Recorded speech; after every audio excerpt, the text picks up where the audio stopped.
Hello everyone, welcome back to my YouTube channel Padhai analyse. This is Pooja. और आज हम discuss करेंगे भाषा और विचार के लैंग्वेज एंड थॉट के कुछ इंपॉर्टेंट सेलेक्टेड क्वेश्चन को जो कि प्रीवियस ईयर में आ चुके हैं। और ये जो हमारी सीरीज चल रही है प्रीवियस ईयर की चैप्टर वाइज क्वेश्चन की, उसका ये 7th वीडियो है। इससे पहले की वीडियोज़ अगर आपने नहीं देखी है तो वो आपको इस वीडियो के डिस्क्रिप्शन में उन वीडियोज़ की लिंक मिल जाएगी या फिर चैनल पर मिल जाएगा आपको, तो आप वहाँ से देख सकते हैं। तो चलिए स्टार्ट करते हैं। क्वेश्चन नंबर फर्स्ट है, विचार न केवल भाषा को निर्धारित करते हैं बल्कि उसे आगे भी बढ़ाते हैं। यह डैश के द्वारा रखा गया है, मतलब कहा गया है या बताया गया है, जो भी है। Thoughts not only determines language but also proceed it. Okay, तो question number option number first है जीन पियाजे, सेकंड है कोहलबर्ग, थर्ड है वाइगॉत्स्की, फोर है पावलोव। तो इसका आंसर होगा ऑप्शन नंबर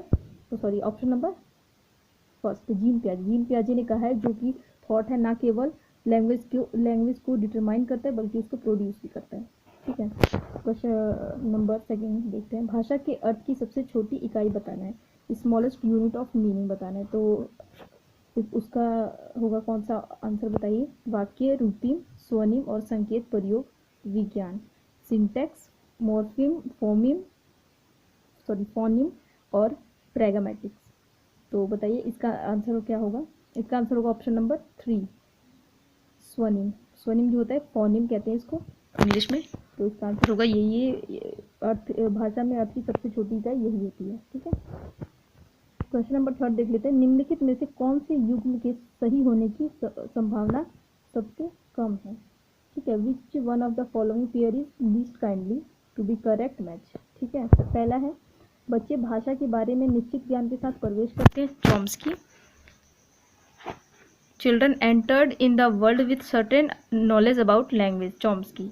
सेकेंड है, भाषा की विचार प्रारंभ में दो भिन्न गतिविधियां हैं। अब ये जो इसमें सेकंड लिखा हुआ है, इसका मतलब ये है कि जो लैंग्वेज है और थॉट है ये अलग अलग एक्टिविटीज़ है। ठीक है, सेकंड थर्ड है, भाषा विचार पर आधारित है, जो भाषा है वो विचार पर आधारित है, ये पियाजे कहते हैं। या फिर फोर्थ है, भाषा वातावरण में एक उद्दीपक है, language is a stimulus in environment, BF Skinner. तो हमें बताना है इसका आंसर क्या होगा।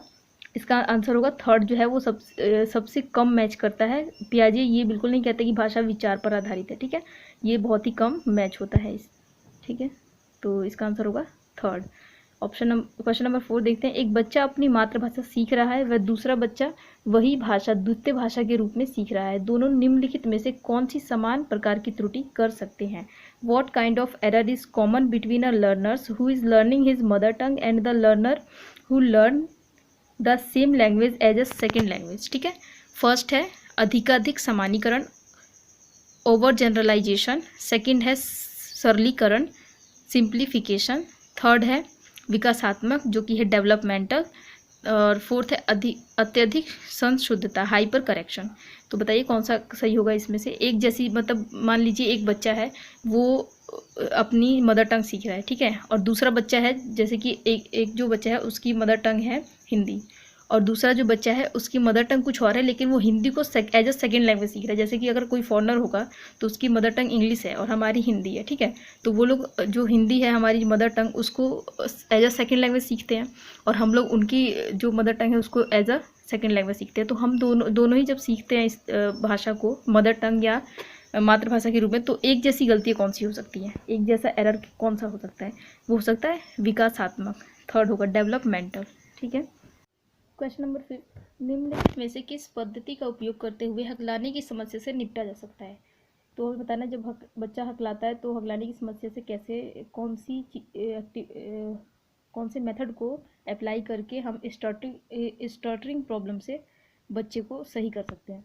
तो फर्स्ट है अनुश्रुत वाक, जो कि है डिक्टेटेड स्पीच। सेकंड है प्रोलॉन्ग्ड स्पीच, जो कि है प्रवर्धित वाक। थर्ड है पैरामेट्रिक स्पीच, जो है परिणामकारी वाक। और फोर्थ है प्रोट्रैक्टेड स्पीच, जो है लंबवित वाक। तो जल्दी से बताइए इसका आंसर क्या होगा। इसका आंसर होगा ऑप्शन नंबर बी, प्रवर्धित वाक, प्रोलॉन्ग्ड स्पीच। क्वेश्चन नंबर 6 है, ध्वनि संबंधी जागरूकता निम्नलिखित में से किस क्षमता से संबंधित है। Phonological awareness refer to the ability to, first है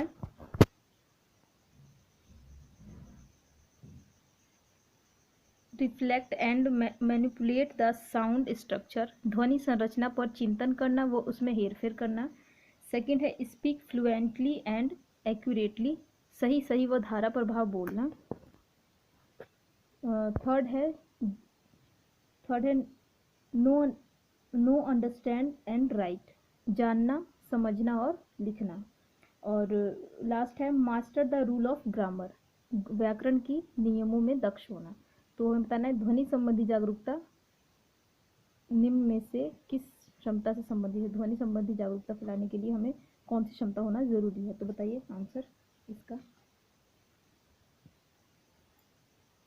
इसका आंसर होगा ऑप्शन नंबर फर्स्ट, ध्वनि संरचना पर चिंतन करना, वो उसमें हेरफेर करना।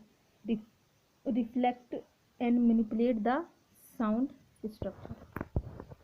क्वेश्चन नंबर 7, भारत में भाषिक विभिन्नता बहुत है। इस संदर्भ में विशेषकर कक्षा 1 और 2 के प्राथमिक स्तर पर बहुभाषिक कक्षाओं के बारे में सर्वथा उपयुक्त कथन कौन सा है।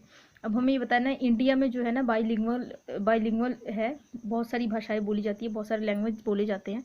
तो इसमें क्लास 1 और 2 के जो बच्चे हैं उनके लिए ये जो बाइलिंगुअल क्लासेस होती हैं, तो कौन सा जो इसमें से लिखा हुआ है 4 ऑप्शन में से कौन सा सही होगा। तो ऑप्शन नंबर फर्स्ट है शिक्षार्थियों को अपनी मातृभाषा या स्थानीय भाषा का प्रयोग करने पर दंडित किया जाए। अगर बच्चा अपनी मदर टंग का यूज़ करता है तो बच्चों को पनिशमेंट दी जाए।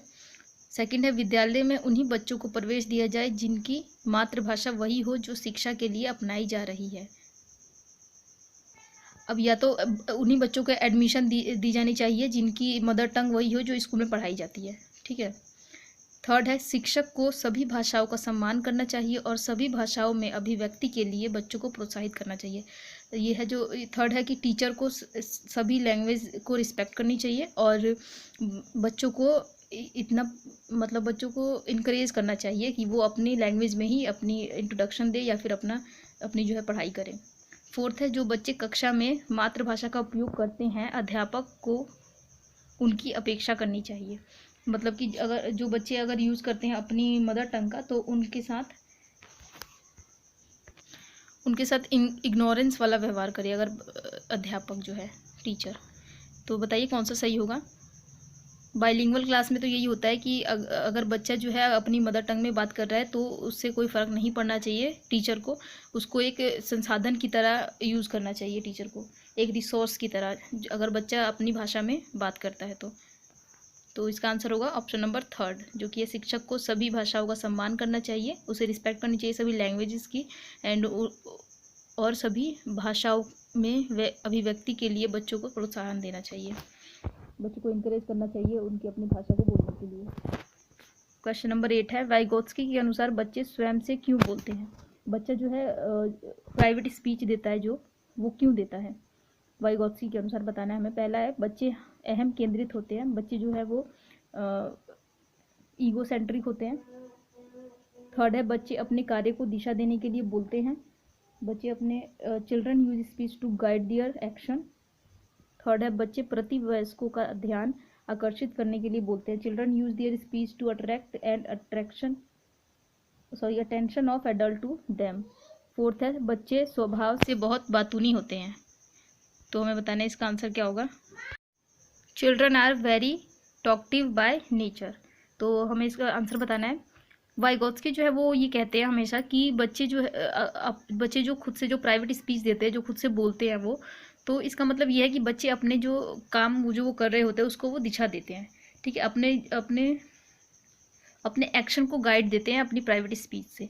तो इसका आंसर होगा ऑप्शन नंबर सेकंड।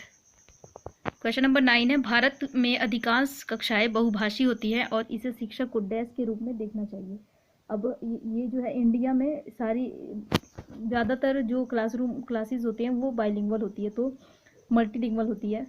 तो हमें ये बताना है कि जो टीचर है उसको इसे किस तरीके से देखना चाहिए। क्या ये एक परेशानी है, अ बॉदर, समस्या है, प्रॉब्लम है, या बाधा है, या फिर एक संसाधन यानी कि रिसोर्स है। तो अभी मैंने पहले भी बताया कि जो मल्टीलिंगुअल जो है हमारी इंडिया में, तो इसे एक टीचर को जो है वो एक रिसोर्स की तरह यूज़ करना चाहिए। तो इसका आंसर होगा ऑप्शन नंबर 4।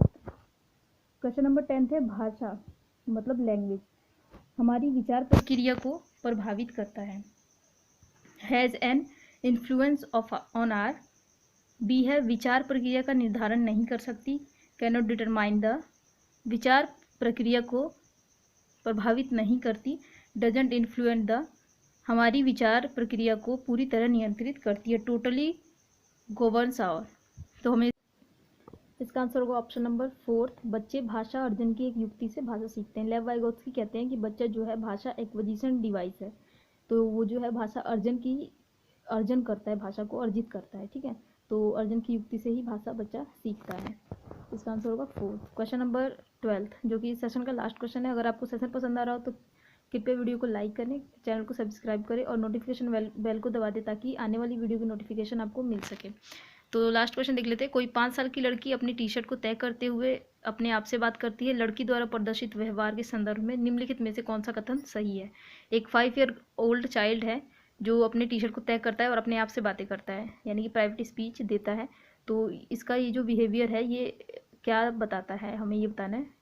इस बिहेवियर के बारे में जीन पियाजे क्या कहते हैं और लेव वाइगोत्स्की क्या कहते हैं, उसके बारे में सही ऑप्शन चूज करना है। तो फर्स्ट है जीन पियाजे इसकी व्याख्या सामाजिक अन्योन्यक्रिया के रूप में करेंगे और लेव वाइगोत्स्की इसे खोजबीन कहेंगे। जीन पियाजे would explain this a social interaction while Lev Vygotsky would explain this as an exploration. Second है जीन पियाजे और लेव वाइगोत्स्की इसकी व्याख्या बच्चे के द्वारा अपनी माँ के अनुकरण के रूप में करेंगे। जीन पियाजे and Lev Vygotsky would explain this as the child's attempts to imitate her mother. C है जीन पियाजे और लेव वाइगोत्स्की इसकी व्याख्या बच्चे की विचारों की अहम केंद्रित प्रकृति के रूप में करेंगे। जीन पियाजे and Lev Vygotsky would explain this as egocentric nature of child's thought. Option number D Jean पियाजे इसे अहम केंद्रित भाषा कहेंगे और लेव वाइगोत्स्की इसकी व्याख्या बच्चे के निजी भाषा से अपनी अपनी क्रियाओं को नियमित करने के प्रयास के रूप में करेंगे। Lev Vygotsky would explain this as egocentric speech while Jean पियाजे would explain this as egocentric speech while Lev Vygotsky would explain this as the child attempt to regulate her action through private speech. तो इसका option number 4 सही है, जिसमें gene पियाजे जो है वो कहते हैं प्राइवेट स्पीच को कहते हैं ये अहम केंद्रित है, ईगोसेंट्रिक है, और लेव वाइगोत्स्की कहते हैं कि ये बच्चा अपनी जो भी काम होता है उसको एक्शन देता है। ठीक है, इसके लिए वो प्राइवेट स्पीच करता है। तो जो जीन पियाजे हैं इसे महत्व नहीं देते, लेकिन लेव वाइगोत्स्की कहते हैं कि ये बहुत ही अच्छा है, इससे बच्चा जो है अपने काम को दिशा देता है। तो इसी के साथ ये सेशन कंप्लीट होता है। वीडियो अच्छी लगे तो लाइक ज़रूर कीजिएगा, चैनल को सब्सक्राइब कीजिए और नोटिफिकेशन बेल को दबाइए ताकि आने वाली वीडियो की नोटिफिकेशन आपको तुरंत मिल सके। तो चलिए मिलते हैं आपसे नेक्स्ट वीडियो में, तब तक के लिए बाय।